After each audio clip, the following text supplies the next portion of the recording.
তারা কি মধুবাদী ইসলাম পছন্দ করেন না মদিনার ইসলাম পছন্দ করেন? মদিনার ইসলাম যদি আপনারা পছন্দ করেন, আমাদের বাংলাদেশে আমি দেখেছি শুধু কনেকশন ইউনিয়নই নয়, সমগ্র দেশে মহিলারা যারা আছেন, আমরা ভোটের বাক্স খুললেই দেখেছি আমার নেত্রীরে, আমার মা বোনেরা, আমার খালারা, চাচিরা, বোনেরা সবচেয়ে বেশি ভোট প্রয়োগ করেছে। এখন একটি দল যদি আপনাদের ইসলামের নামে প্রতারণা করে, আমরা মদিনার ইসলামে বিশ্বাস করি, বাংলাদেশ জাতীয়তাবাদী দল রাষ্ট্রীয় ক্ষমতায় অধিষ্ঠিত হলে ইসলাম সবচেয়ে বেশি সম্মানিত হবে ইনশাআল্লাহ।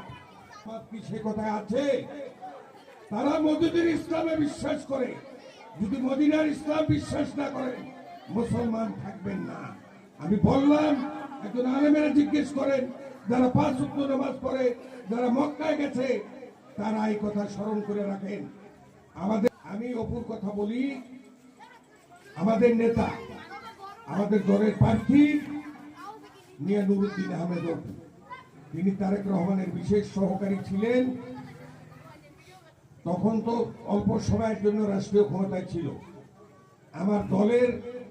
আমাদের দলের চাঁদার টাকা থাকে না, সেই টাকা আমাদের প্রার্থীতে দেওয়ার সময় তাকে ধরে নিয়ে 8 বছর দান্ডা বেরি দিয়ে জেলখানায় রেখেছে।